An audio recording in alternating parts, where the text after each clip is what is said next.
नमस्कार दोस्तों, ये है हमारा नया ब्लॉग। ये देखिए बाबा जी इसमें ज्ञान दे रहे हैं और यहाँ पर ज्ञान के बाद प्रसाद वितरण होता है बिल्कुल निःशुल्क। अगर आपको कोई क्वेश्चन पूछना है तो आप पूछ सकते हैं। खुशी की बात है। होली जो है शांति से ही मनना चाहिए। भाईचारा, समतामूलक समाज, पिछड़े हुए भाइयों को गले मिलाना,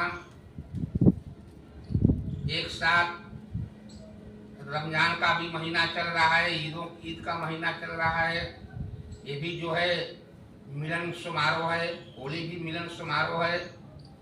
तो सब अपने अपने धर्म के मनाते हैं साल में एक बार कि अपनों भाइयों के गले मिले।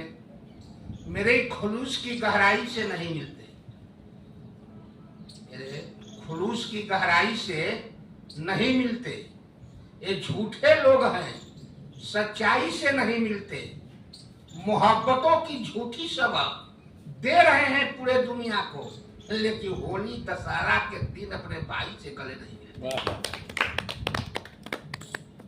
तो चलिए, हम लोग के बीच में जितने लोग आए इस धरती पर नर बनकर आए, और सचमुच का जो वहां अपने घर से आए नारायण बनने के लिए, तो नर के रूप में अवतार हुआ, नारायण बनकर चले गए। हम लोग का भी नर का अवतार हुआ, लेकिन पता नहीं कि जाल में फंस गए। मकड़ी जो जाल मिलती है उसी को पता नहीं है कि मेरा और कहाँ है वतन, मेरा मूल वतन कहाँ है। अब उसी में घूमती रहती है और जो है प्राण जो है त्याग देती है। कैसे मैं निकलूं? जाल तो मैंने ही बिना, मेरा नाम मकड़ी है, लेकिन इतना सुंदर जाल बिना कि मुझे पता नहीं कि जाल से मैं बाहर कैसे निकलूं। उसी तरह मकड़ी की तरह हम लोग अपने जाल में, माया जाल में फंस गए। और चारों तरफ से जो हमारे शरीर के अंदर है, काम, लोभ, मोह, दम, भाव, क्रोध, अहंकार, ये सब जो है पिलर है, और इतना जकड़ लिया ममता, मोह, माया, जंजाल कि हम लोग बाहर निकल नहीं पा रहे हैं, कि रास्ता ही नहीं मिल रहा है। तो आइए हम बताएंगे। तब से जो नर से नारायण बने हैं उनका नाम ले लें। जय सिया राम, जय जय सिया राम, जय सिया राम, जय जय सिया राम। श्री राम जय राम, जय जय राम, श्री राम जय राम, जय जय राम। जय जय विघ्नहरण हनुमान, जय जय विघ्नहरण हनुमान। संकट मोचन कृपा निधान, संकट मोचन कृपा निधान। जय रघुनंदन जय घनश्याम, जय रघुनंदन जय घनश्याम। जय हनुमाना बड़ी बलवाना, जय हनुमाना बड़ी बलवाना। जय हनुमाना बड़ी बलवाना, जय हनुमाना बड़ी बलवाना। गंगा के लहरों से निकले, गंगा के लहरों से निकले। रघुपति राघव राजा राम, रघुपति राघव राजा राम।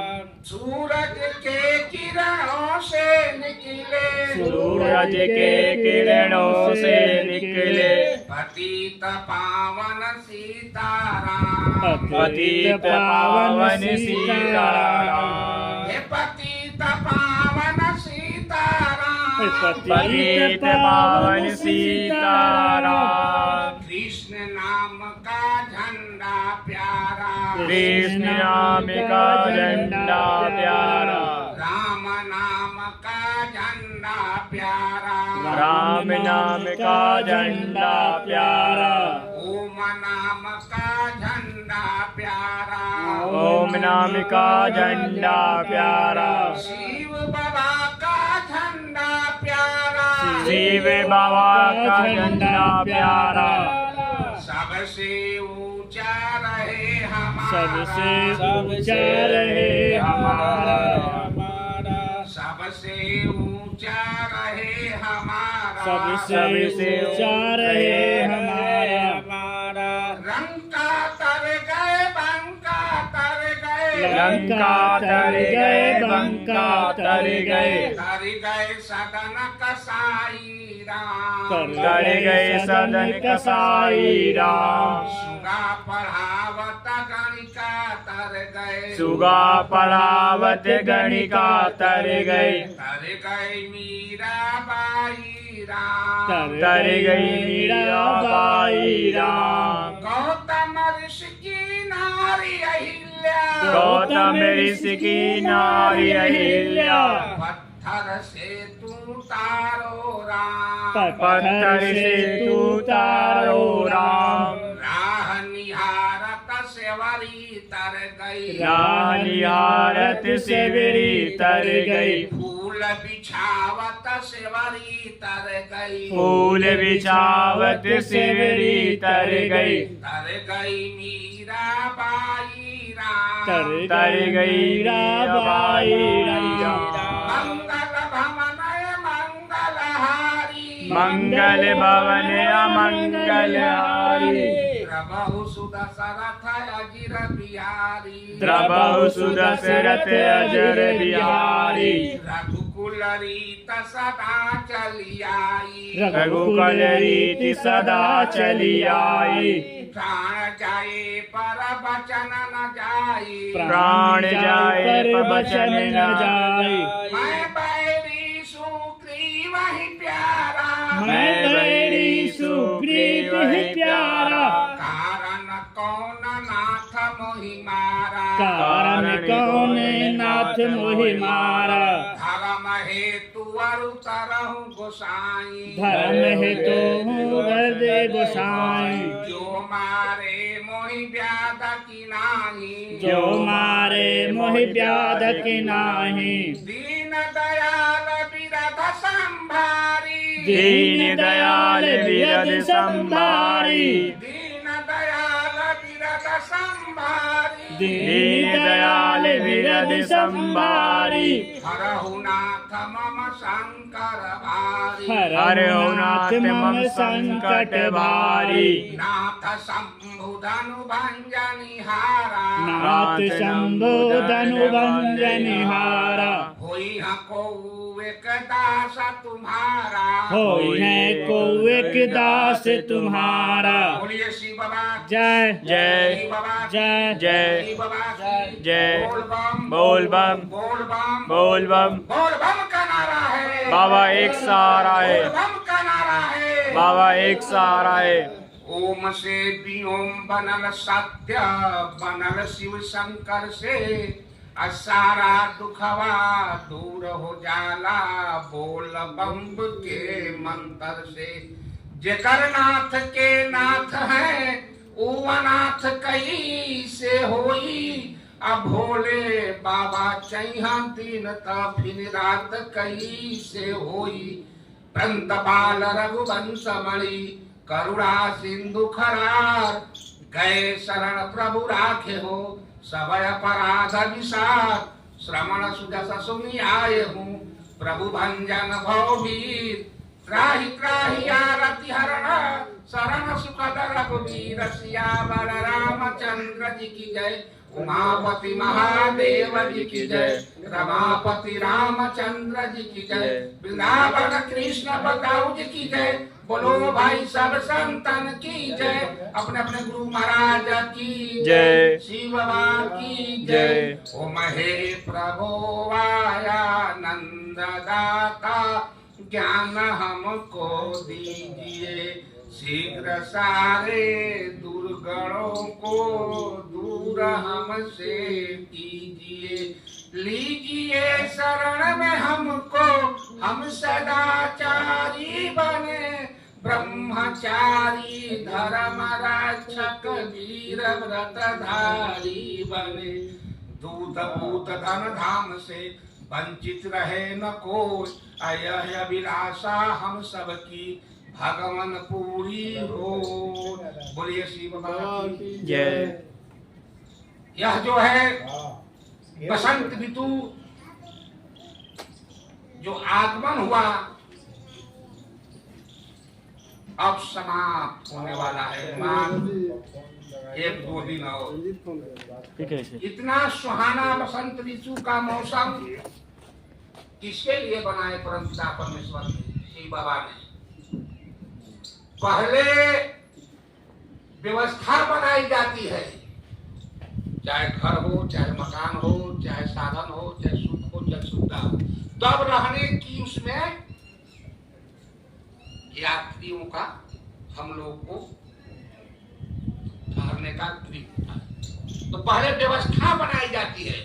तो बाबा ने पहले व्यवस्था बनाया, समय पर बरसात, समय पर गर्मी, समय पर जाड़ा, समय पर चिलचिलाती धूप, लहलहाती धूप, बसंत ऋतु, शरद ऋतु।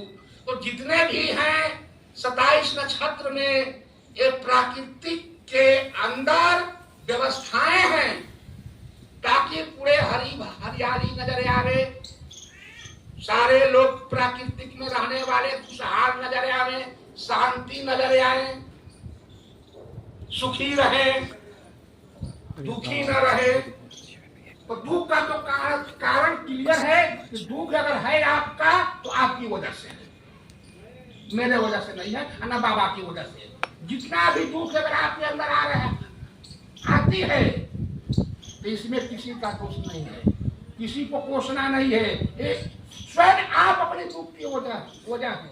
अगर आपके अंदर सुख, अभिलाषा, भौतिक सुख अगर प्राप्त होता है तो उसका वजह आप है, आपके कर्मों से, आपके मेहनत से, आपके रात दिन खटने से धरती पर आए थे। रविदास जी आए थे, जब जब समय मिलता था बाबा से, तब तक रात भर जाकर जूता सीते थे, मार्केट में बेचते थे। जूता सीना की व्यवस्था है कि दूसरों को दे दे, जो दाम दे, मूल्य लगा दे। मुझे रेट फिक्स नहीं था, दूध का इतना रेट फिक्स, चावल का इतना रेट फिक्स, गेहूं का इतना रेट फिक्स, दही का इतना रेट फिक्स। हाँ, तो सरकार की तरफ से माल आ रहा है, दवा का, कपड़ा का, छड़ का, सीमेंट का, ये कोई फिक्स नहीं, क्योंकि ये लोग करोड़ों रुपए चंदा देते हैं सरकार को, इस पर रेट फिक्स कुछ नहीं है। कपड़ा कोई, लेकिन किसान जो मजदूर है, दूध उत्पत्ति करता है मेहनत से, तो इसको मोहर लगा दो, इससे बेसी रेट नहीं। अनाज उत्पत्ति करता है, रात दिन कीड़ा बिच्छू, खेत खलिहान, बरसात, तड़का, बिजली से मरता है, जीता है, उस पर फिक्स कर दो कि जब तक फिक्स नहीं करेंगे, टूटा नहीं रहेगा, तब तक हम लोग को आनंद इस देश में नहीं मिल रहा है, नहीं मिलेगा। तो इसका वजह सरकार नहीं, आप कोई नहीं, आपके एक मत देने का अधिकार है, सबको एक मत, इसका वजह आप है। तो उसी तरह से जब तक आप जागेंगे नहीं, तब तक आपको कुछ मिलने वाला नहीं है। जागना है और दूसरों को जगाना है, दूसरों के लिए लड़ना है, दूसरों के लिए मर मिटना है। तो क्या किए रविदास जी? अपना कर्म किए। कर्म क्या होता है? अपने जीने की साधन। पहले जीने की हम साधन बनाए, मार्केट से हमको चावल लाना है, नमक लाना है, हल्दी लाना है, तो कौन रविदास जी को पहुंचाएगा? शुरू बाद में जब महासंत की उपाधि मिलेगी, जब कारवां चलेगा रविदास जी के पास, तब कोई फल फूल लेकर जो है चावल गेहूं लेके उनके आश्रम के बाबा सेवा में आपके, लेकिन करना होगा। कृष्ण आए थे, वो भी अपना कर्म किए, गाय चराए थे जंगल में, जेल में जन्म हुआ था। जन्म कहाँ हुआ था? जेल में। अब पालन कहाँ हुआ है? महल में। उनके बड़े भी भाई आए थे, शिव अवतार बलराम जी, कहानी पर हर लिए थे, वो किसान का काम करते थे बलराम जी, और जो है कृष्ण जी दूध का काम करते थे। ये नहीं बताया कि मैं भगवान हूँ, ये नहीं बताया कि मैं शंकर का अवतार हूँ, शिव का अवतार हूँ, हनुमान जी की तरह बलराम जी भी अवतार थे। लेकिन कहानी पर हल्का लेकर खेती करते थे, अनाज उठाते थे, और जंगलों में कृष्ण भगवान गाय चुराते थे। कबीर बाबा भी आए तो कपड़ा बीन बीन कर रात भर जब परमात्मा से, शिव बाबा से समय मिलता है साधना योग से, तो वो क्या करते थे?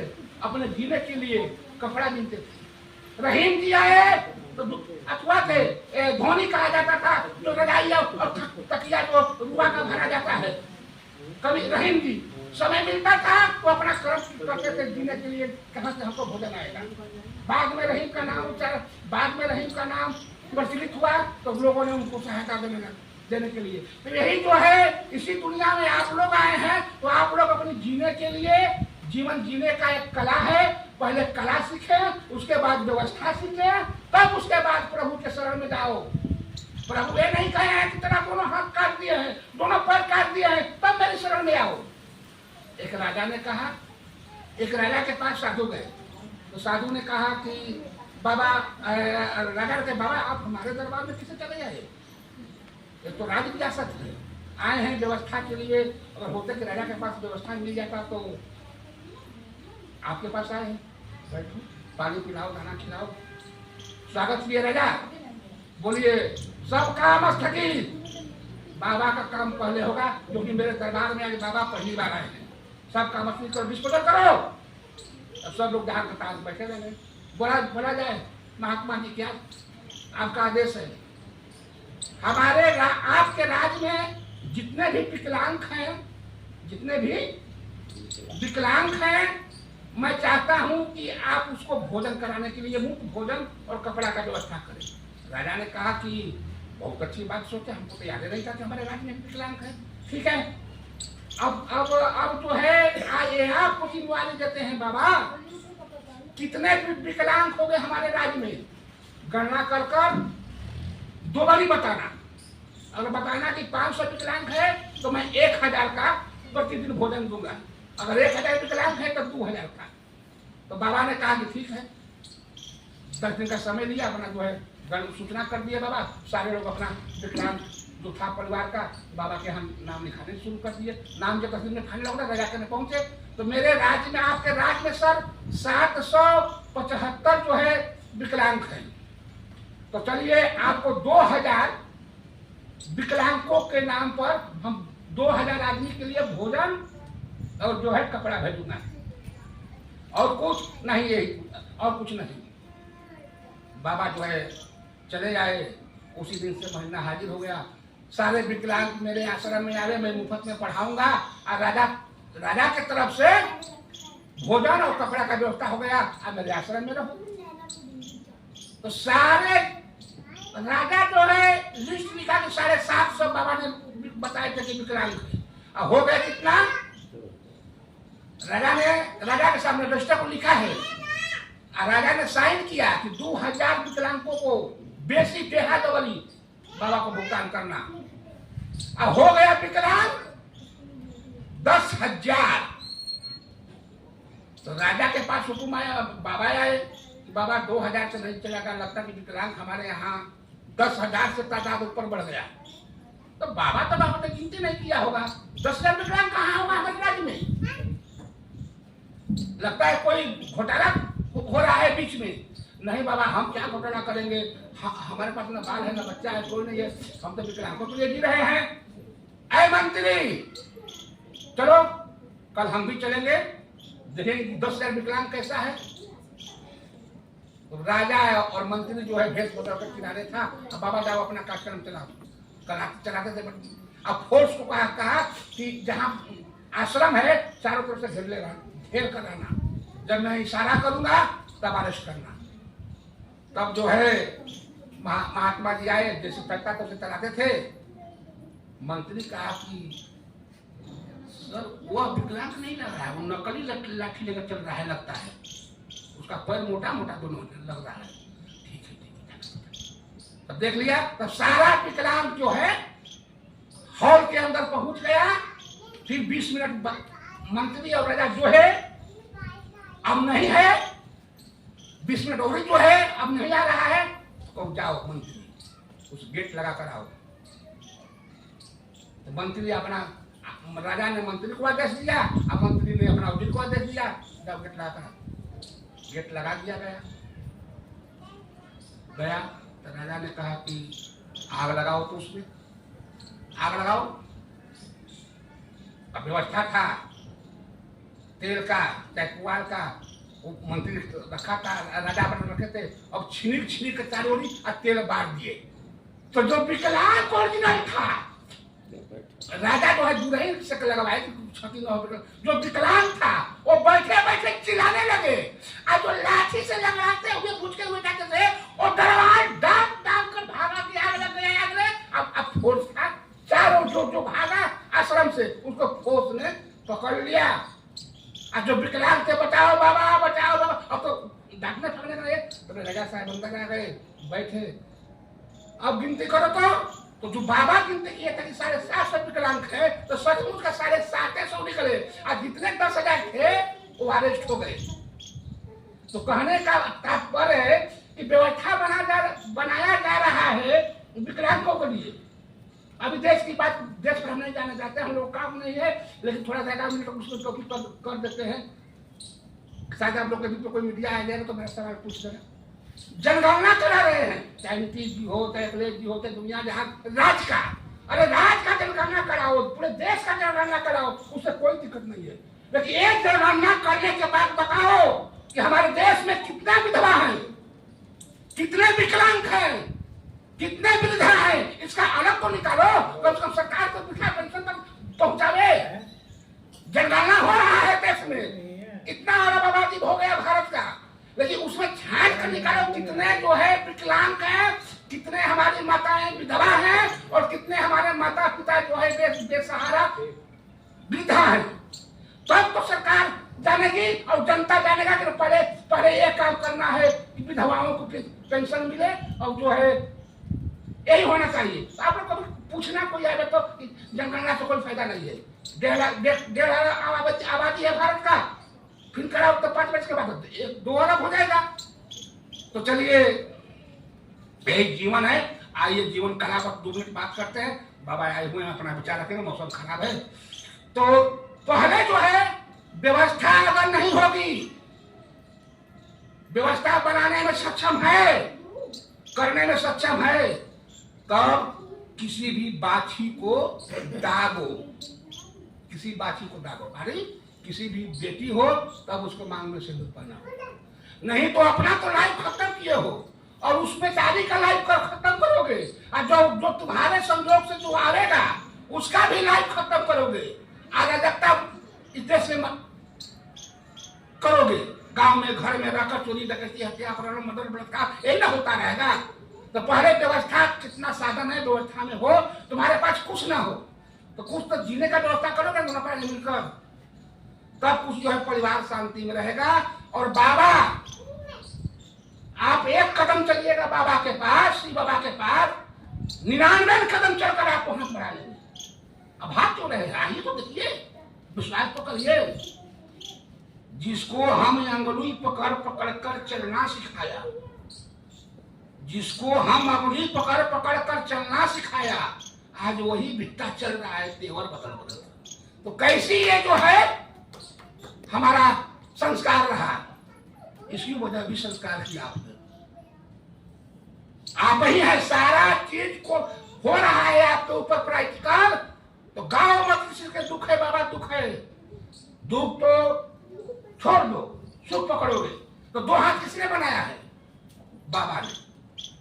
तो एक हाथ में दुख बनाया है, एक हाथ में सुख बनाया है।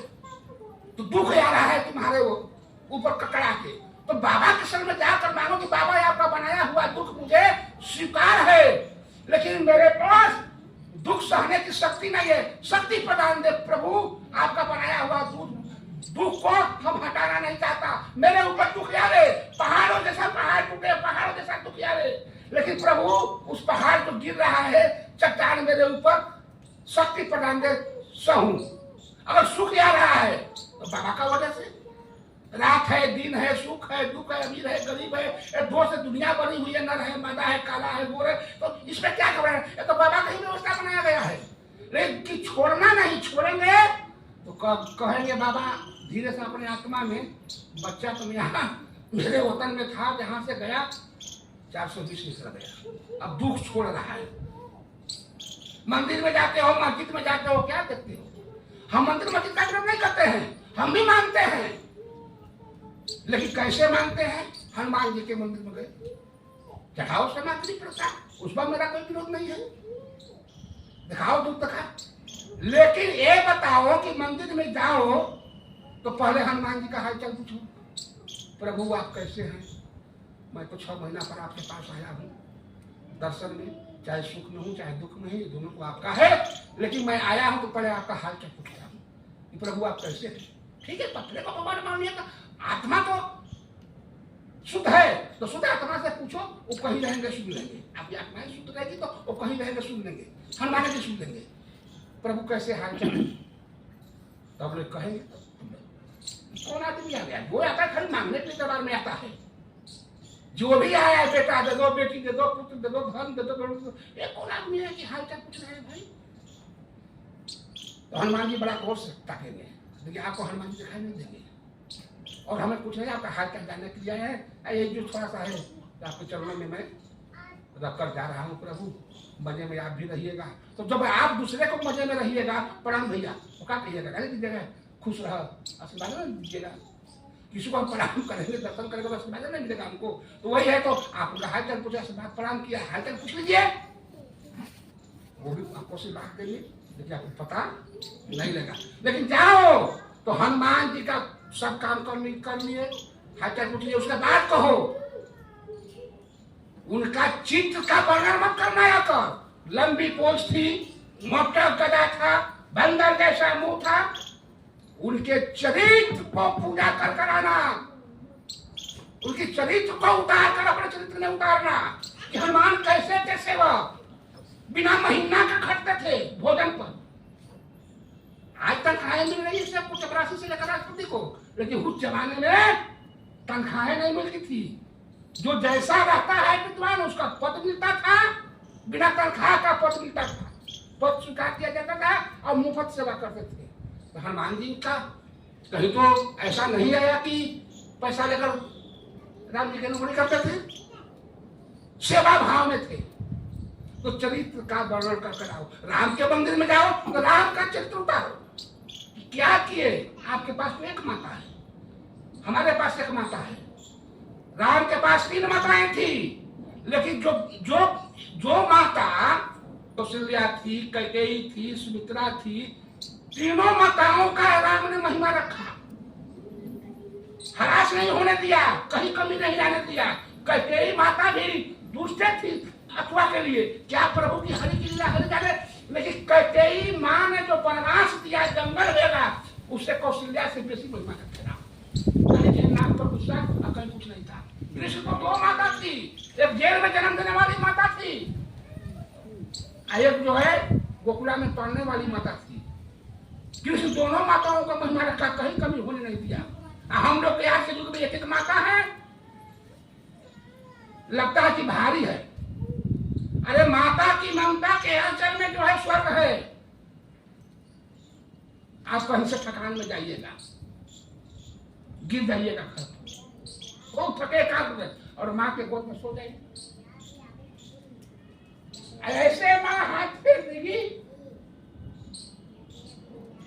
तो सारा थकान जो है आपका मिट जाएगा। आप पत्नी के गोद में जाकर सो जाइएगा, बड़ी काम कर आए हैं, कहा था तो हरी कटुआ हम बचे नहीं, हम तो खटते हैं।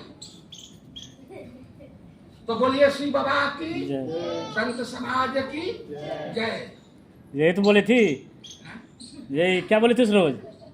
इसीलिए इशारा में कह गए, कोई बात नहीं है। आइए हमारे कल से इसको पानी देना जैसे कहीं से आएगी थी ये। नरेंद्र बाबा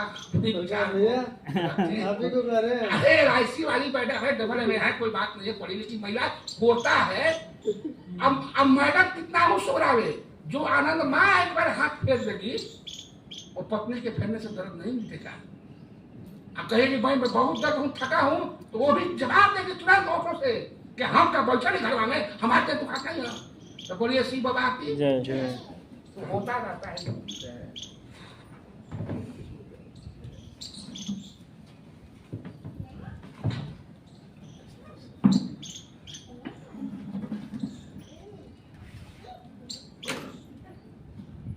परम आदरणीय श्री श्री शिव बाबा ईश्वरीय विश्वविद्यालय में पधारे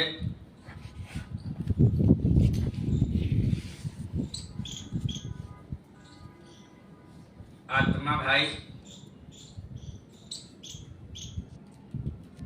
अभी अभी आपके बीच संत मदन दास जी ने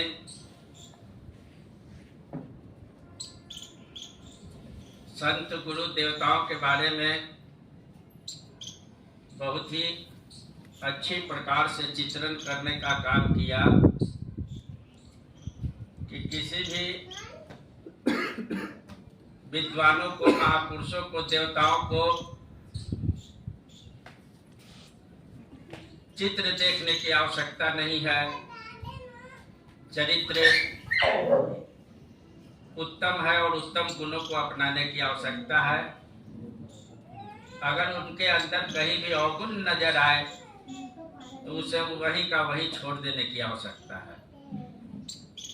आइए, समय कम है, इसलिए हम इस ईश्वरीय विश्वविद्यालय में जो हमारे यहाँ सभी देवताएं हैं, उन देवी देवताओं को इस कार्यक्रम में आमंत्रित करें। और इसके लिए परम पिता परमात्मा ने सभी मनुष्य आत्माओं को, जितने सारे देवी देवता हैं जिन्होंने शरीर को धारण किया, सभी शरीरधारी देवता के स्वरूप में है और सभी लोगों को इस कार्यक्रम में आह्वान करते कि आइए, हम सभी आत्माओं को सुख समृद्धि विकास का मार्ग प्रशस्त कीजिए। तो इसके लिए हम सब, क्योंकि हम आत्मा शांत स्वरूप हैं और शांति के लिए 3 बार हम लोग कामना करेंगे।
शांति।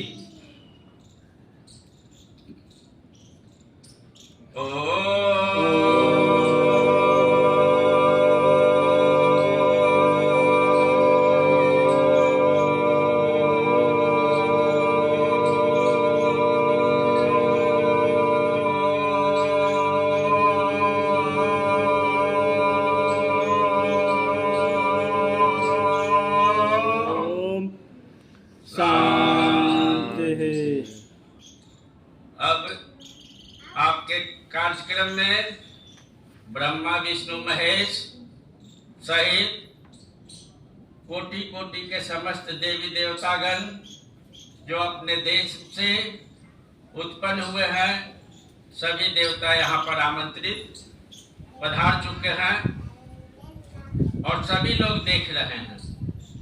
अब देवताओं के आगमन के पश्चात हम लोग, चूंकि परम पिता परमात्मा के हम सभी आत्मा संतान हैं, हम सब एक ही माता पिता जो हमारे परम पिता परमात्मा शिव हैं, उन्हीं के हम सभी बच्चे हैं। तो आइए, जिन्हें हम लोग बचपन से ही त्वमेव माता च पिता त्वमेव के रूप में गुणगान करते रहते हैं, लेकिन हम जानते नहीं कि वह माता पिता भाई बंधु सखा सहेली इस सृष्टि को बनाने वाला कौन है, जिसका गुणगान तो मैं करता हूँ, लेकिन उनके बारे में मेरे पास पहचान नहीं रहा। तो आइए, उस परम पिता परमात्मा को जिसने इस सृष्टि के रंगमंच को बनाया, जो हमारे मनुष्य आत्माओं के परम पिता परमात्मा है, परम पिता है, उनको गुणगान करके अब मैं यहाँ बुलाना चाहता हूँ। आइए बाबा आप मेरे कार्यक्रम में सम्मिलित होइए। शिव ज्योतियो बिंदु स्वरूपा, शिव ज्योतियो बिंदु स्वरूपा, प्रकट होई तन ब्रह्मा रूपा, प्रकट होई तन ब्रह्मा रूपा। शिव का लौकिक प्यार जो पाए, शिव का लौकिक प्यार जो पाए, जन्म जन्म गुण गान गाए, जन्म जन्म गुण गान गाए। गुण सागर शिव भाग्य विधाता, गुण सागर शिव भाग्य विधाता, गति दाता शिव सद्गति दाता, गति दाता शिव सद्गति दाता। जग रचिता पालन करता, जग रचिता पालन करता, नर को नारायण करता, नर को नारायण करता। रामेश्वर तुम गोपेश्वर तुम, रामेश्वर तुम गोपेश्वर तुम, देवों के देव महादेवेश्वर तुम, देवों के देव महादेश्वर तुम। संगम पर जो तेरा होए, संगम पर जो तेरा होए, जीवन मुक्ति क्षण में पाए, जीवन मुक्ति क्षण में पाए। प्राण जो भर दे पत्थर में भी, प्राण जो भर दे पत्थर में भी, जादूगर है ऐसे शिव जी, जादूगर है ऐसे शिव जी। जग रचता पालन करता, जग रचता पालन करता, नर को नारायण करता, नर को नारायण करता। अमरनाथ अमर बनाता, अमरनाथ अमर बनाता, प्यार का सागर धरती पर आता, प्यार का सागर धरती पर आता। नजर उनकी जिन पर जाए, नजर उनकी जिन पर जाए, तब सागर से तर हो जाए, तब सागर से तर हो जाए। गौरी बदले रतन लुटाए, गौरी बदले रतन लुटाए, रत्नाकर शिव कहलाए, रत्नाकर वो शिव कहलाए। जग रचता वो पालन करता, जग रचता वो पालन करता, नर को नारायण नारायण करता नर को नारायण नारायण करता। ओम नमः शिवाय ओम नमः शिवाय ओम शांति ओम शांति ओम शांति। आज हम लोग परम पिता परमात्मा की स्मृति में स्थित होने की विधि को सुनेंगे। क्या सुनेंगे? परम पिता परमात्मा जिनकी खोज के लिए आज तक आपने संपूर्ण जीवन को लगा दिया। मंदिर मस्जिद गुरुद्वारा चर्च काबा काशी मथुरा हरिद्वार जम्मू से लेके कन्याकुमारी तक आप परिभ्रमण करते रहे कि हमें बनाने वाला सृष्टि के रंगमंच पर भेजने वाला वह परम पिता परमात्मा है कहाँ? दर दर की ठोकरें आज तक खाते रहे, लेकिन परमात्मा से भेद जो बाप ने बनाकर हमें इस पृथ्वी के रंगमंच पर भेजा, उस बाप के बारे में भी आज तक मैंने जाना नहीं कि वह माता पिता भाई बंधु सखा सहेली है कौन। और यही कारण हुआ कि हम सृष्टि के रंगमंच पर आने के बाद जन्म जन्मांतर अपनी पाठ को अदा करते रहे, हमेशा बाबा के पास जाते रहे, कहते रहे कि बाबा आपकी तो जाऊंगा तो सिर्फ आपका ही ध्यान करूंगा, आपका ही याद करूंगा। लेकिन जन्म मरण के चक्र में आने के बाद हम लोग बाबा को भूल जाते हैं, माता पिता को भूल जाते हैं। सांसारिक माया मोह ममता के संसार में पड़ जाते हैं। तो सर्वप्रथम बाबा को जानने के लिए स्वयं को जानना होगा, स्वयं को जानना होगा। जब तक हम अपने आप को नहीं जानेंगे तब तक हम अपने माता पिता को नहीं जान पाएंगे। तो मैं हूं कौन? तो मैं कोई नामधारी नहीं हूं कि गीता हूं, सीता हूं, रीता हूं। यह तो हमारा शारीरिक नाम है। मैं कौन हूं? तो हम सभी इस पृथ्वी के रंगमंच पर जितनी सारी मनुष्य आत्मा मनुष्य आया हुआ है वो कोई नामधारी नहीं है, वह सभी आत्मा है। हम सभी आत्मा हैं, हम सभी आत्मा हैं और सभी भाई भाई हैं। कोई भी आत्मा हमसे अलग नहीं है, क्योंकि एक ही माता पिता का बनाया हुआ इस सृष्टि के रंगमंच पर सभी आत्मा है। और जब आत्मा रूप में अपने आप को देखिएगा कि मैं आत्मा हूं, मैं आत्मा हूं, मैं आत्मा हूं, मैं आत्मा हूं, तो दुनिया की कोई भी विकृति आपके अंदर प्रवेश नहीं कर सकती है। दुनिया की कोई भी बुराई आपके अंदर प्रवेश नहीं कर सकती है। दुनिया का कोई भी कष्ट आपके पास प्रवेश नहीं कर सकता है।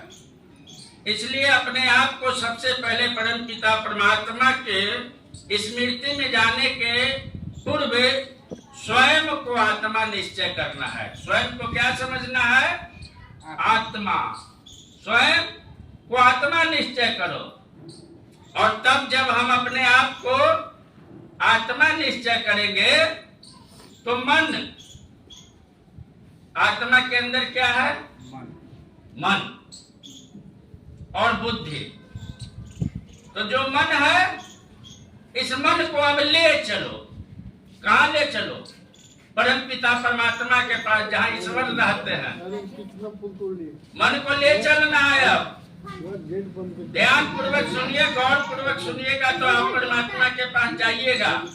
आज तक नहीं मिले होंगे, लेकिन ध्यान से सुनिए और गौर से सुनिए तो आप परमात्मा के पास पहुंचेंगे। और जब अभ्यास करने लगेंगे तो आपको परमात्मा से हर सुख ऐसा कनेक्शन जुट जाएगा, ऐसा तार जुट जाएगा कि आपके अंदर विराजमान जितनी सारी बुराइयां हैं वो धीरे धीरे खत्म होने लगेगी। तो मन को अब ले चलना है, कहाँ ले चलना है? एक चंद्रमा जो देख रहे हैं, इस सृष्टि से ऊपर उठकर चलिए। अब हम लोग मन को ले चले चंदा मामा के पास। चंदा मामा को आप लोग देखे हैं कि ना देखे हैं? देखे हैं।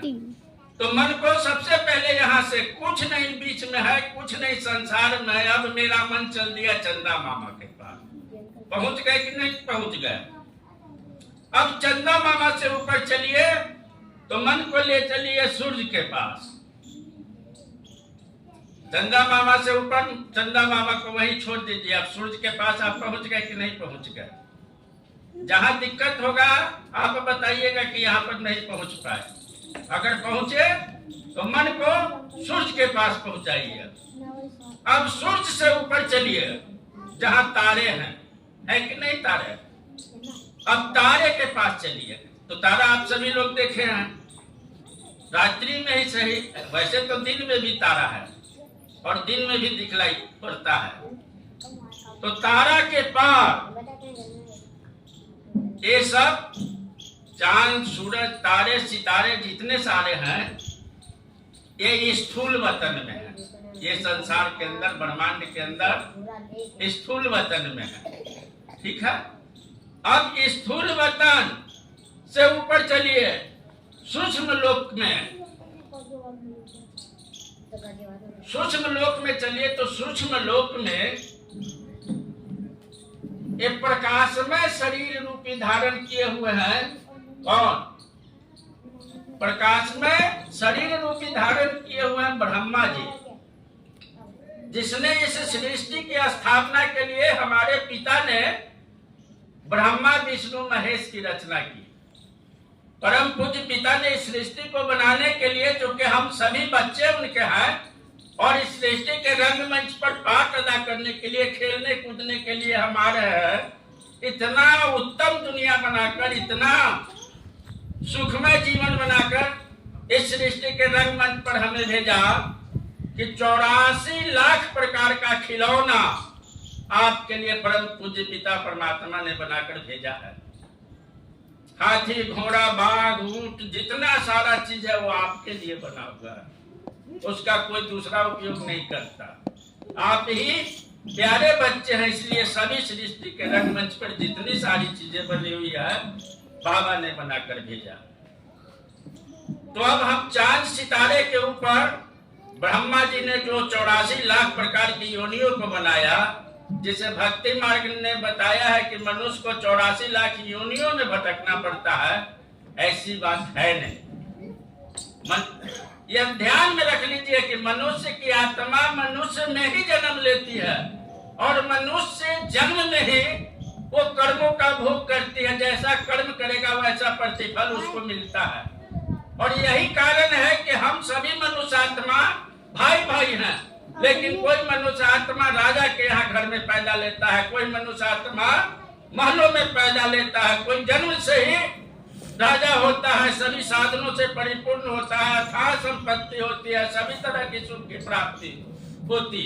और कोई आत्मा जन्म लेते के साथ से जीवन भर संघर्ष करते रहता है, लेकिन ना तो उसे किसी प्रकार की सुख सुविधा मिलती है और दुख वो झेलता रहता है। तो यह कर्मों के अनुसार ही हमारा रिजल्ट आता है।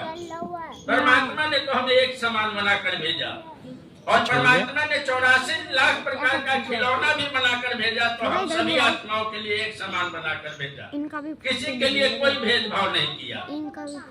तो अब इस लोक से ऊपर हम लोग चले, जिन्होंने इस दुनिया के स्थापना किया, वो ब्रह्मा जी को देखे हैं कि ना देखे हैं?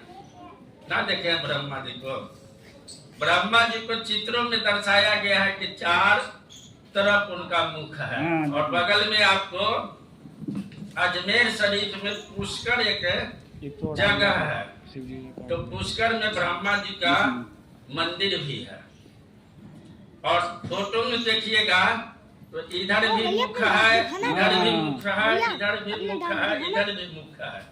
तो ब्रह्मा जी को 4 मुख है नहीं वास्तविक में, अपना दांत दिखा दो। मुख तो एक ही है, लेकिन ब्रह्मा चूंकि प्रकाश में काया है, दिखा दो। और विश्व को चारों तरफ देख करके किसी तरह से हमारे पुत्रों को कोई कमी नहीं रहे, इसलिए चारों दिशाओं में देख कर यह देख लो कि हमारे जो पुत्र इस पृथ्वी पर जाने वाले हैं, एक भी बिंदु पर कहीं उनको कोई तरह का कमी महसूस नहीं हो। इसलिए चार मुख दर्शाया गया है। यह नहीं कि किसी भी मनुष्य को पृथ्वी पर चार मुख वाला तो मनुष्य नहीं पैदा किया। तो ब्रह्मा जी के साथ है कौन? सरस्वती। ब्रह्मा जी के साथ है सरस्वती। और सरस्वती को इसलिए ब्रह्मा जी ने कहा कि मेरे पास चाहिए कि इतनी सारी दुनिया को बना रहे हैं, तो आखिर जब बनेगा तो इसका नामकरण भी होना चाहिए। नामकरण होना चाहिए। हम बनाते जाएं और नामे नहीं रहेगा तो सब भुला जाएगा, बना बनाया हुआ खेल ही खत्म हो जाएगा। तब परमात्मा ने ब्रह्मा जी को हाथ में देखे हुए कमंडल है, एक हाथ में कमंडल है, तो उस कमंडल में क्या दिया? 5 तत्व। उस कमंडल के अंदर 5 तत्व दिया। वह 5 तत्व है क्षिति, जल, पावक, गगन, समीरा, जिससे दुनिया की सारी चीजें जो बनी हुई है यही 5 तत्व से बनी हुई है। धरती, जल, वायु, आकाश, अग्नि, वायु। इसी सम्मिश्रण से दुनिया की सारी चीजें बनी हुई है। जितना सारा शरीरधारी चीज देख रहे हैं, जितनी सारी नदियां, जंगल, पहाड़ जो भी देख रहे हैं, शरीरधारी चीज ही नहीं बल्कि मकान है, सब चीज का तो दिया। पत्थर, पहाड़, जंगल, जितनी सारी चीजें देख रहे हैं 5 तत्व से ही बना हुआ है। और ब्रह्मा जी जैसे बनाए तो सरस्वती जी को इसलिए मांगा, तो सरस्वती जी के हाथ में क्या है? बीना। और सरस्वती जी के पास क्या है? हंस। ब्रह्मा जी के पास देखिएगा हंस भी है, ब्रह्मा जी के चित्र के पास कभी देखिएगा तो। और फिर ब्रह्मा के हाथ में, एक हाथ में यह जो शास्त्र है, जो लिखा गया 84 लाख प्रकार की योनियों के बारे में जो लिखा गया है, जिसको भक्ति मार्ग में बताते हैं कि यह वेद है। 4 वेद के बारे में भक्ति मार्ग में बताया कि साम वेद, यजुर्वेद, ऋग्वेद, ये 4 वेद जो है इनके हाथ में। लेकिन ब्रह्मा के हाथों में जो वेद है, ये पूरे सृष्टि की रचना के बारे में लिखा हुआ चीज है कि क्या क्या चीज सृष्टि में रचना हुई। और उसका नामकरण के लिए सरस्वती ने एक बीना को बजाया। तो बीना से सबसे पहले उत्पत्ति हुआ स्वर और व्यंजन का। पढ़े लिखे आदमी जानते हैं कि स्वर और व्यंजन के द्वारा ही कोई भी शब्द हिंदी में बना तो स्वर और व्यंजन के द्वारा बना हुआ है। और अंग्रेजी में इसको कॉन्स्टेंट और वॉवेल कहते हैं। तो जितनी सारी दुनिया का चीजें बनी, जितने सारे शब्द बने, इन्हीं शब्दों से बना। और फिर हंस इसलिए था कि हंस सत्य का प्रतीक है, सत्यता का प्रतीक है। हंस को अगर पानी और दूध भी पिलाकर दे देंगे तो दूध को अलग कर देगा और पानी को अलग कर देगा। इसलिए हंस वहां पे इसलिए दर्शाया गया कि यहाँ सत्य ही चीज बना है, यहाँ किसी तरह का सम्मिश्रण नहीं है। और परमात्मा के दरबार में किसी भी आत्माओं के साथ कोई भी भेदभाव नहीं किया गया है। तो अब चलिए हम लोग ब्रह्मा के पास पहुंचिए।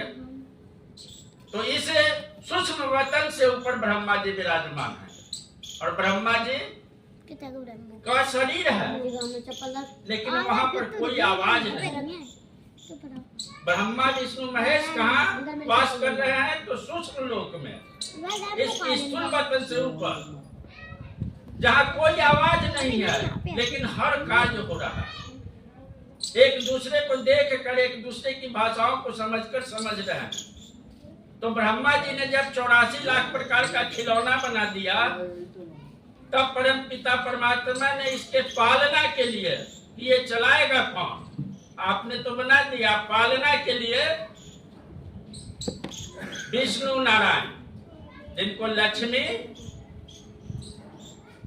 लक्ष्मी नारायण कहते हैं, विष्णु नारायण कहते हैं, तो विष्णु को पालना के लिए कार्यभार दिया। तो विष्णु को आपने देखा होगा, विष्णु का चित्र ला कर यहाँ भी चित्र हम लगा देंगे, क्योंकि आपको भी विष्णु बनना है। आप ही तो विष्णु है, लेकिन कर्म उत्तम होगा तो आप भी विष्णु बनेंगे। अगर उस तरह का कार्य उत्तम होगा तो आप भी विष्णु बनेंगे।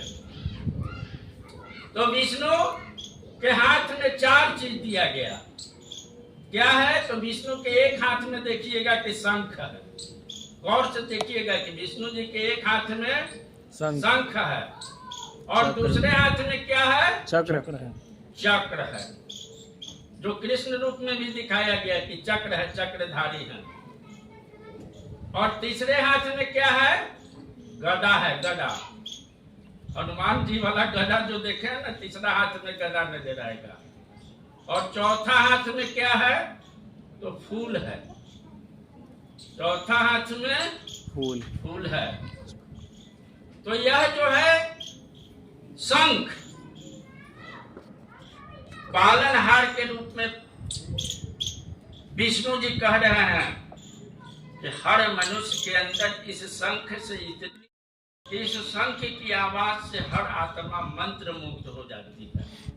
जब शंख की ध्वनि होती है तो लगेगा, आवाज जब आपके कानों तक पहुंचता है तो इतना मिठास भरा हुआ ध्वनि उससे निकलता है, जिससे हर आत्मा अपने आप को संतुष्ट महसूस करती है। इसलिए परमपिता परमात्मा ने विष्णु के द्वारा एक हाथ में शंख थमाकर सभी मनुष्य आत्माओं को यह बतलाने का कार्य किया है कि मीठी वाणी बोलिए, मन का आपा खोए, और को शीतल करे आप हो शीतल।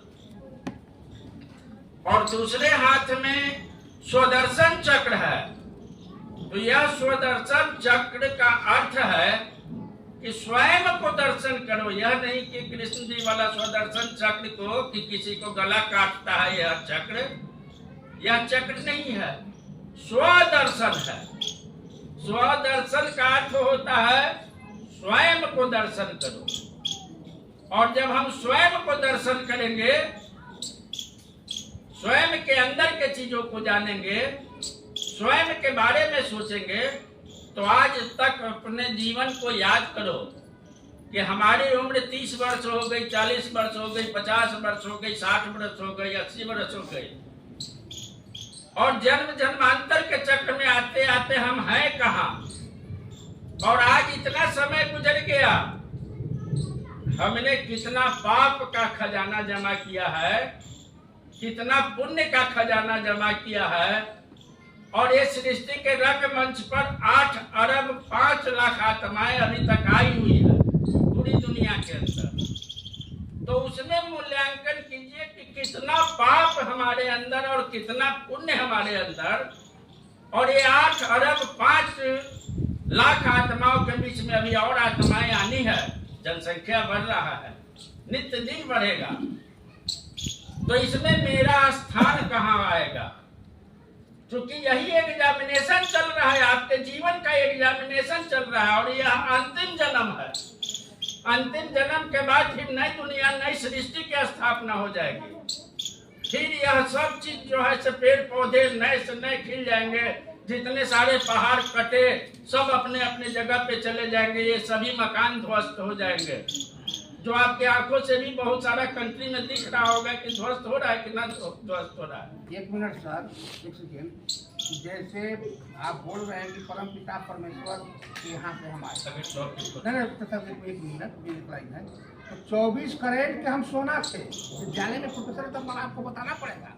24 कैरेट से सोना है बनकर, कोई खांसा मेरे अंदर नहीं था, लेकिन किस वजह से मेरे अंदर खांसा समाया गया कि हम जो है परमपिता परमेश्वर को भूलकर 24 कैरेट से आज 10 कैरेट पर, 6 कैरेट पर, 3 कैरेट पर आ गए। इसको हमको बताइए पहले, सबको बताइए, हमको नहीं सबको बताइए थोड़ा सा। तो कैसे खांसा समा गया? कौन विकार था कि उस विकार के अंदर में हम फंस गए? वो बेकार मुझे घेर दिया कि हम जो है 24 कैरेट से 2 कैरेट ले आ गए। देखिए, परमपिता परमात्मा का यह सृष्टि चक्र ड्रामा बनाया हुआ चक्र है। जैसे जिस तरह से ब्रह्मांड के अंदर सूर्य का उदय हुआ, तो सूर्य धीरे धीरे गिरावट की ओर ही जाएगा। धीरे धीरे उसकी लालिमा छटती हुई चली जाएगी और फिर धीरे धीरे धीरे धीरे आते आते आते आते सूर्यास्त की ओर आएगा और फिर सूर्यास्त से फिर धीरे धीरे देखिएगा कि 12 घंटा के बाद सूर्य उदय की ओर आएगा। तो यह चक्र बनाया हुआ है, सृष्टि चक्र जो है ये बनाया हुआ है। तो इस सृष्टि के रंगमंच पर जितनी सारी चीजें आएंगी सभी चीजों में गिरावट होगा, इसलिए कि गिरावट होने के लिए इसमें प्रकृति भी काम करेगा। प्रकृति के अंदर जो 5 चीजें बनी हुई है वो गिरावट करेगा, समय गिरावट करेगा। समय चूंकि एक समय में सभी लोग हम लोग नहीं आते हैं, उसमें एक एक सेकंड का भी अंतर हो जाता है, पॉइंट का भी अंतर हो जाता है, तो नंबर में परिवर्तित हो जाता है कि नहीं हो जाता है एग्जामिनेशन में। एक मैथ बनाइए, पॉइंट गया तो गया। तो उसी तरह से पॉइंट का भी अंतर चल रहा है। एक पॉइंट में कितना गुना ऊपर चले जाएंगे और कितना गुना नीचे चले जाएंगे। तो इस तरह से जो ड्रामा जो बना हुआ है वो पॉइंट के अनुसार, तो जितनी सारी आत्माओं में जो कंपटीशन हो रही है तो इसमें सभी आत्माओं को नंबरवार आना है। जितनी सारी आत्माएं हैं सभी आत्माओं को इस सृष्टि के रंगमंच पर नंबरवार आना है। जिस तरह से आईएएस के एग्जामिनेशन में देखते हैं कि 1 2 3 4 बहाली होता है, इस तरह से नंबरवार आता है। आवेदक तो 20 लाख 25 लाख होते हैं, लेकिन नंबरों की संख्या जितनी होती है उतनी ही आती है। तो उसी तरह से परमात्मा के दरबार से नंबरवार ही आना है और जिसका नंबर ऊपर होगा वो पहला चक्र में आएंगे। जैसे ही यहाँ से मुक्ति मिलेगी और पुनः जीवन मुक्ति में हम लोग चले आएंगे, तो वह जीवन मुक्ति कैसा होगा? तो वह सतयुग का होगा। एक कलयुग वाली दुनिया में भी कोई नहीं मरना चाहता है। मरना चाहता है कोई ना? इतना पुराना दुनिया हो गया, इतना जर्जर दुनिया हो गया, एक खत्म, चारों तरफ भीड़ भड़क्का नरक के समान दुनिया बन गई। हम लोग कहते भी हैं कि नरक से कोई मर गए तो स्वर्ग में चला गया, तो नरक की जिंदगी जी रहे हैं, लेकिन फिर भी इस दुनिया से कोई आत्मा मुक्ति नहीं चाहती। और जब वह सतयुग का समय होगा, कितना सुंदर इसकी परिकल्पना आप कीजिए। आप चैतन्य शिव प्राणी है, ये 5000 वर्ष एक सृष्टि चक्र में 5000 वर्ष ये पुरानी दुनिया हो गई। वैसे तो ये दुनिया करोड़ों करोड़ साल का बना हुआ है, लेकिन चक्र जो है जिस तरह से 12 घंटा का दिन और 12 घंटा का रात बना हुआ है उसी तरह से है। तो चलिए बाबा के बात को यहीं पर स्टॉप करते हुए अब विष्णु लक्ष्मी नारायण के पास, ब्रह्मा जी से ऊपर कौन है? विष्णु जी। और विष्णु जी के ऊपर शंकर जी, जिनको विनाश करता कहते हैं, जिनको जटाधारी कहते हैं, त्रिशूल वाले कहते हैं, डमरू वाले कहते हैं। अब भक्ति मार्ग में शिव और शंकर को एक बना दिया कि ना बना दिया? अभी तक लोग जानते हैं कि शंकर जी ही शिव हैं और यही गलतियां हुई, यही गलतियां हुई कि शिव और शंकर को एक जानने के कारण ही आज मनुष्य परमात्मा तक ना पहुंच पाया। अरे बाबू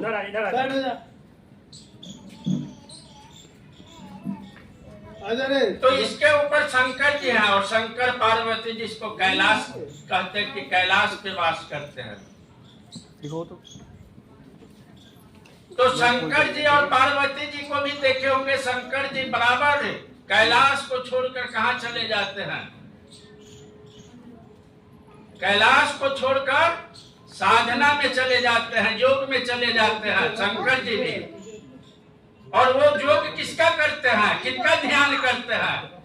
तो परम पिता परमात्मा शिव का, जिसके पास आप है, जिनके पास आप जा रहे हैं, जिनके हम सभी पुत्र हैं। तो शंकर जी अपने स्थान से, और पार्वती जी को भी देखे होंगे कि पार्वती जी भी चली जाती है वही शिव की आराधना में। अर्थात परमात्मा न नर के लिए अलग है और न नारी के लिए, सब एक समान है। आप जितना साधना करेंगे हर आत्माओं का उतना ही नंबर आएगा। भले ही रंगमंच पर हम पाठ अदा करने के लिए आए हैं, तो एक समूह हमारे साथ माता पिता, और तब इसके बाद शंकर जी के ऊपर अब चलिए। तो ये लोग 3 देवी देवताओं जो है, शंकर जी के साथ पार्वती जी और विष्णु जी के साथ लक्ष्मी जी और ब्रह्मा जी के साथ सरस्वती जी। अब ये लोग हैं से सूक्ष्म वतन में है, जिस वतन को हम लोग नहीं देखते हैं। तो बहुत सारे धर्म के अंदर यह बतलाया गया, बहुत सारे धर्मों में यह बतलाया गया कि ये स्थूल वतन से ऊपर कोई वतन ही नहीं है। लेकिन इस स्थूल वतन से ऊपर सूक्ष्म वतन है, जहां ब्रह्मा विष्णु महेश निवास करते हैं। और फिर इसके ऊपर जो वतन है वह मूल वतन है। सूक्ष्म वतन के ऊपर जो है वह मूल वतन है, जिसको हम लोग परम धाम कहते हैं। परम धाम, परम धाम माने जहाँ परम पिता परमात्मा निवास करते हैं। और उस मूल वतन में आत्माएं हैं जो जुगनू के तरह चमक रहे हैं, जुगनू के तरह, प्रकाश के तरह। चूंकि हमारे अंदर जो आत्मा है वह प्रकाश में रूप में है, जिसे हमें देखने के लिए अपने आप को एकाग्रचित्त होना पड़ता है। यूट्यूब पर डाल दो मैं जो LIC मैडम जानती है, अभी एक पेपर दिया कि विपासना में हम जाएंगे तो योग जानेंगे। आपको यहाँ से परमात्मा के पास तुरंत पहुंचा दूंगा, वहां जाने की भी आवश्यकता नहीं है। वहां जाने की भी आवश्यकता नहीं है, तुरंत पहुंचा दूंगा, समय भी ना लगेगा। अर्चना जी का टिकट कट गया है, इनके पापा ने कटा दिए हैं, पापा ने आदेश दे दिया कि जाना है। तो इसके ऊपर जब सूक्ष्म लोक से ऊपर चलेंगे तो मूल वतन में पहुंचेंगे, जहां आत्माएं ही आत्माएं। अभी जो आत्माएं बची हुई है, अभी लमसम 80 करोड़ आत्माएं और पृथ्वी पर आनी है। चूंकि सृष्टि के रंगमंच ड्रामा में नए जो परिवर्तन होगा, उसमें 8 अरब 84 करोड़ 84 लाख 84,884 आत्माओं के बीच में यह प्रतिस्पर्धा है। और ये सभी आत्माएं को समाप्त होना है, और फिर लमसम 9.25 लाख आत्माएं इस सृष्टि के रंगमंच पर आनी है, जो सतयुग में आएगा। तो सभी आत्माएं अपने घर चली जाएगी, और घर चले जाएगी तो उसी तरह से जुगनू के तरह टिमटिमाते रहिएगा, अपना नंबर खोजते रहिएगा कि कब मेरा नंबर आएगा। तो इंतजार की घड़ी कितना खटकता है ये जान रहे हैं ना। अगर आपको यहाँ पर बैठा दिया जाए कि मैं आ रहा हूँ, और करते करते अगर 1 घंटा लेट हो जाए तो आप व्याकुल हो जाते हैं। अगर 2 घंटा लेट हो जाए तो गलियाने लगेंगे, 3 घंटा लेट हो जाए तो कहने लगेंगे कि कहाँ कह के अब मर गया, क्या हो गया, हार गया। कितना कष्ट लगने लगता है कि नहीं? सही बात है। किसी का भी इंतजार कहीं भी कर लीजिए, कोई भी मनुष्य की बात है। तो परमात्मा के यहाँ जब इतने सालों तक नंबर का जब इंतजार करेंगे तो कितना दर्द होता है। वहां भी आत्माएं जब जाएंगे तो जाने में भी जो आत्मा परमात्मा की याद में न रहता है तो बहुत कष्टों के साथ जाता है। यमराज उसको ले जाता है बहुत तरह के प्रताड़ना देते हुए। और जिसको परमात्मा का घर देखा हुआ रहेगा, परमात्मा का घर देखा हुआ रहेगा, तो उसको किसी तरह का दर्द होगा, उसको यमराज ले जाएगा। वो परमात्मा के आगे तो यमराज कितना दूर भागेगा। और यह जब जान जाएगा कि हमारा शक्ति या तार जब परमात्मा के साथ जुड़ा हुआ है तो कोई भी हमें बुरा कष्ट ना देगा।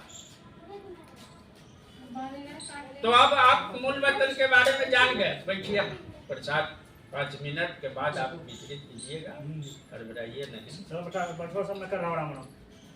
अरे आप भी चल दो, परमात्मा के पास पहुंच जाओ, मिलेगा नहीं कोई भी जिंदगी में जीवन गंवा दिया।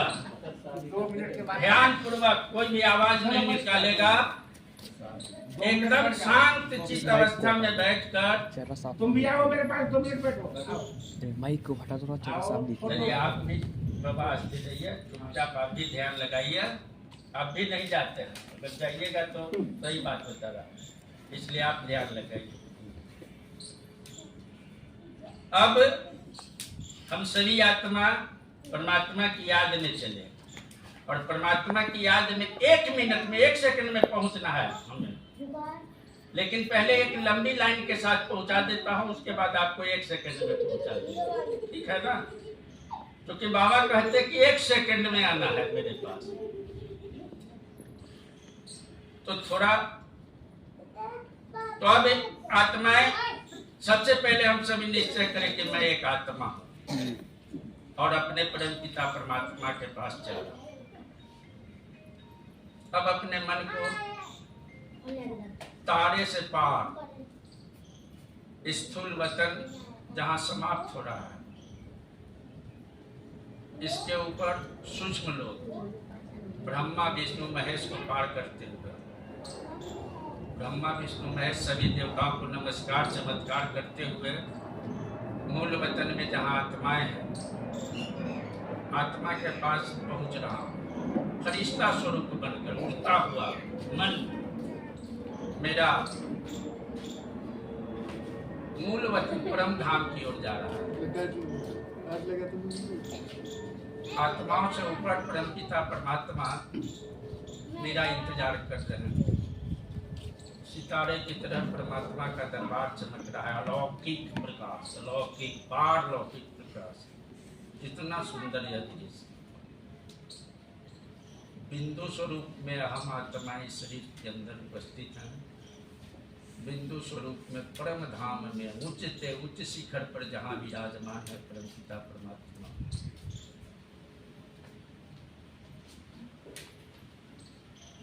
उच्च शिखर पे, तीनों लोक के उच्च शिखर पर जहाँ परमात्मा ज्योति स्वरूप में विराजमान है,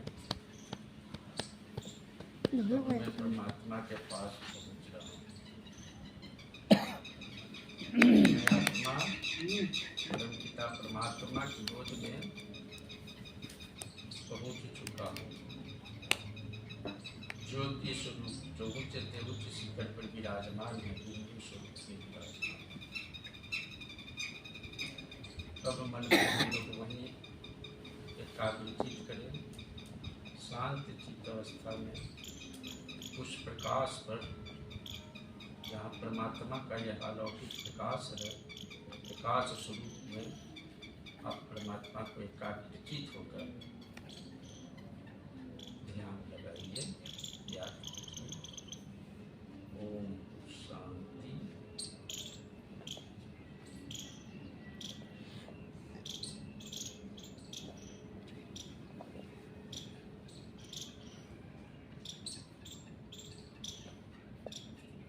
ओम शांति।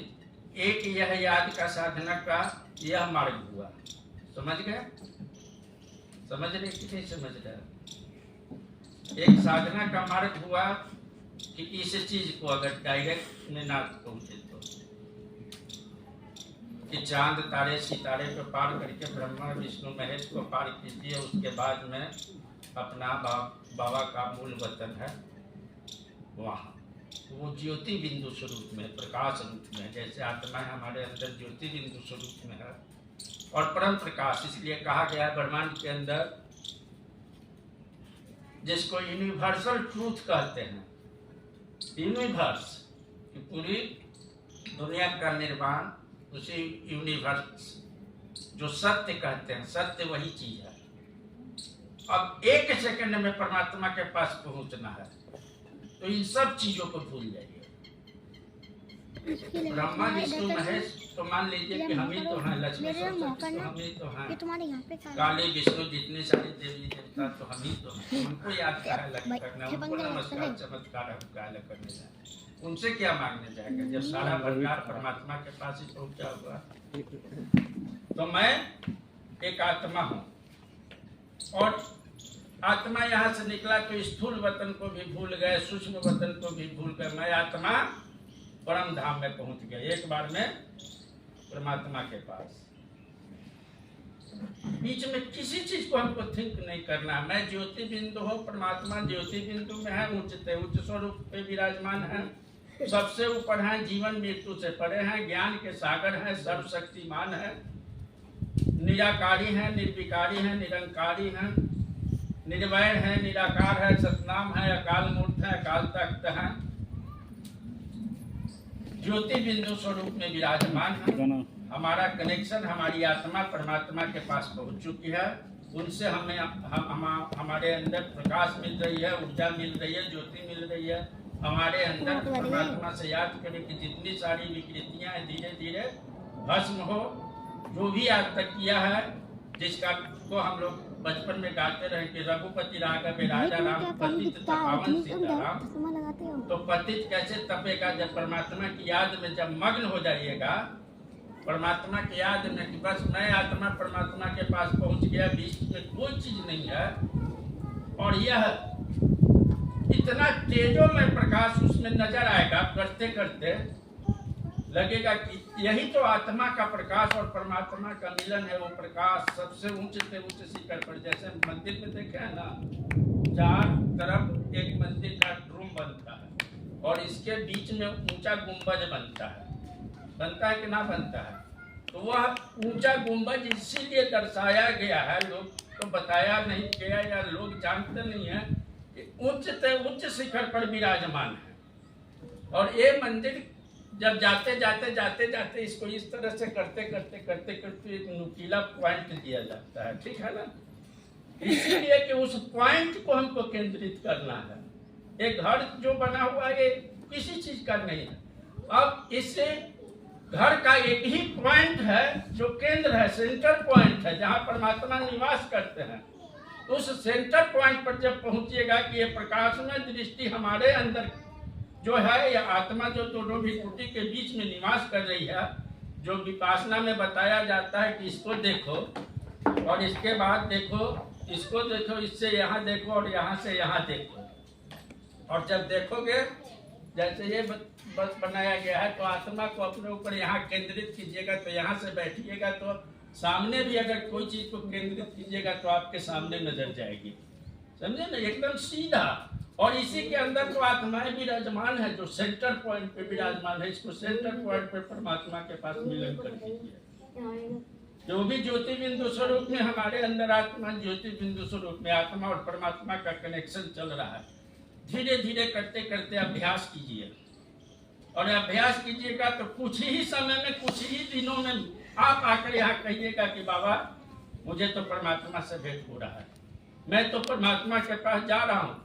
और जब जाइए तो खूब बात कीजिए, पहुंचिए तो खूब बात कीजिए, आपका हाल चाल बाबा इतना दिन से हम कहाँ भूले हुए थे। इतना आनंदमय दुनिया में आप प्रवेश कर जाइएगा जहाँ से हटने का मन ही नहीं करेगा।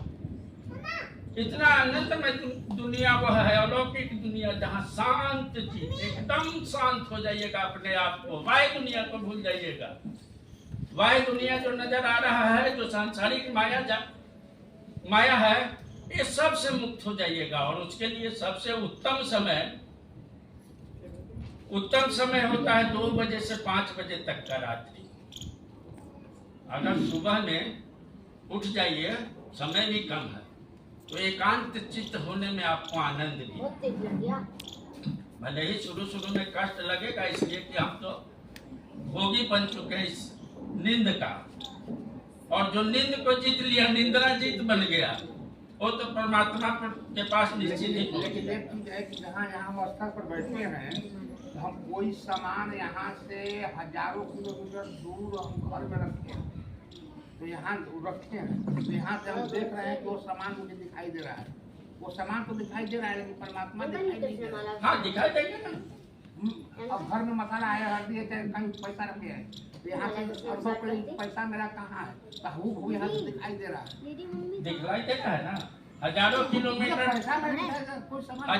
किलोमीटर दूर यहाँ से अमेरिका, लंदन, चाइना, जापान, कहीं भी किसी भी वस्तु को आप रख कर आएंगे तो यहाँ से देखेंगे कि मेरा सामान फलाना जगह रखा। मतलब दिखाई हमको दे रहा है सामान, लेकिन परमात्मा ठीक है। इसीलिए तो पहले स्वयं को देखिए। स्वयं को जब अपने आप को देखिएगा कि आत्मा हमारे दोनों भी कुटी के अंदर विराजमान है, अभी तो आप स्वयं को ही नहीं देख पाए। और जब स्वयं को नहीं देखिएगा तो परमात्मा को कैसे? तो जब आपको नजर आएगा कि मन ज्योति स्वरूप जो बिंदु आत्मा है, इस शरीर के अंदर एक दोनों ही कुटी के बीच में विराजमान है, आत्मा कहाँ विराजमान है? तो इधर इधर आत्मा कहीं नहीं है, इधर इधर कहीं आत्मा नहीं, इधर इधर कहीं नहीं आत्मा है। ये दोनों भृकुटी के बीच में ये विराजमान है, जहाँ हम लोग चंदन लगाते हैं और माताएं लोग बिंदी लगाती है, ठीक है ना? तो इसलिए लगाती है कि आत्मा शांत स्वरूप है, शांति चाहती है, इसीलिए बिंदी हम लोग कहाँ लगाते हैं? यहाँ, दोनों भृकुटी के बीच में। यहाँ चंदन लोग कहाँ लगाते हैं? यहाँ। तो इसके अंदर सेंटर पॉइंट है, और इस सेंटर पॉइंट को और परमात्मा को सेंटर पॉइंट मानकर जब केंद्रित कीजिएगा, धीरे धीरे जब अभ्यास की ओर लगिएगा, तो बहुत कम समय में परमात्मा भी आपको नजर आएगा और आत्मा को भी आप देखिएगा। क्योंकि आत्मा को जब एकाग्रचित होकर अपने आप को शरीर न मानते हुए अपने आप को जब आत्मा मानिएगा, तो आत्मा आपको याद आएगी। और यह मैं बता रहा हूँ, इसको कर कर देखिएगा। और यह मैं ही नहीं बता रहा, आज हजारों हजार लोग, हजार के लाखों की संख्या में लोग आत्मा परमात्मा को देख रहे हैं और स्वयं अपने मुख से बोलते हैं कि मैं भगवान के पास हूँ। कौन मुझे पढ़ा रहा है? तो ईश्वर पढ़ा रहा है। भगवान के पास मैं नित्य दिन जाता हूँ, भगवान के पास बात करता हूँ, सब चीज वह आत्माएं बोलती है, जो सत्य मार्ग पर चल रहा है,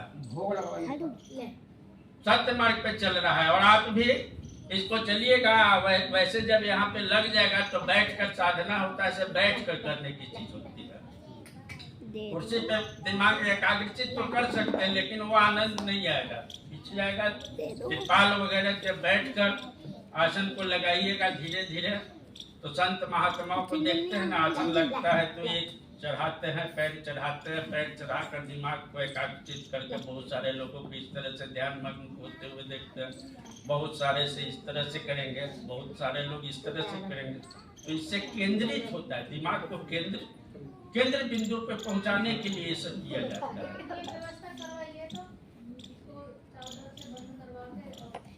हाँ, उसी के लिए तो यूनिवर्सिटी के लिए बोल रहा है। आपको अर्चना जी आप क्या आ रही हैं? बताइए। कुछ भी नहीं, कुछ भी नहीं हो रहा है। ये तो 15 तारीख से यहाँ नित्य दिन हो रहा है, हो जाएगा।